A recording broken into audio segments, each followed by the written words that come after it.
പ്രിയപ്പെട്ട സുഹൃത്തുക്കളെ നമസ്കാരം. ഈ കാണുന്നത് തിരുനാവായയിൽ നടക്കുന്ന കേരള കുംഭമേള എന്നറിയപ്പെടുന്ന മഹാമാഘ മഹോത്സവ വിശുദ്ധ സ്നാനത്തിൻ്റെ ദൃശ്യങ്ങളാണ്. നമ്മൾ ഈ കാണുന്നത് ഇടതു ഭാഗത്തായിട്ട് കാണുന്നത് സ്ത്രീകൾക്ക് സ്നാനം ചെയ്യാനുള്ളതും വലതു ഭാഗത്ത് കാണുന്നത് പുരുഷന്മാർക്ക് സ്നാനം ചെയ്യാനുള്ള സൗകര്യമാണ്. വളരെ വിശാലമായിട്ടുള്ള സൗകര്യങ്ങളാണ് ഒരുക്കിയിരിക്കുന്നത്. വളരെ വലിയ തിരക്കുണ്ട്, എന്നാൽ കൂടി ഈ തിരക്കൊന്നും നമുക്ക് ഫീൽ ചെയ്യില്ല. കാരണം അത്രയും വിശാലമാണ് ആ ഭാരതപ്പുഴ എന്നറിയപ്പെടുന്ന ആ തീരങ്ങളൊക്കെ തന്നെ.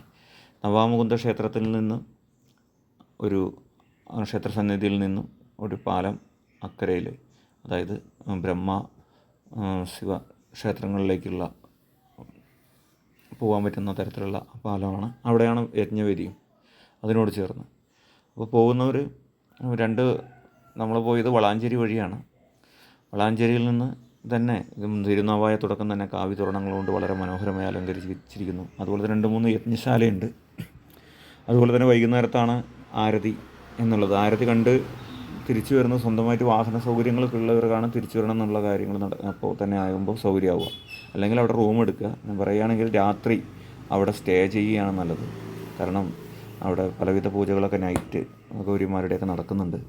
അത് കാണാനൊക്കെ അത് വളരെ സൗഭാഗ്യമാണത് കാണുന്നത്. അപ്പോൾ ആരതിയെ കണ്ട് ഒരു ദിവസം സ്റ്റേ ചെയ്ത് എല്ലാവരുമായിട്ടും ഈ ഒരു മഹാസംഗമത്തിൻ്റെ ഭാഗവാക്കാവുക, ഈ ഒരു ചരിത്ര സംഭവത്തിൻ്റെ സാക്ഷ്യങ്ങൾ വഹിക്കുക. Okay, thank you.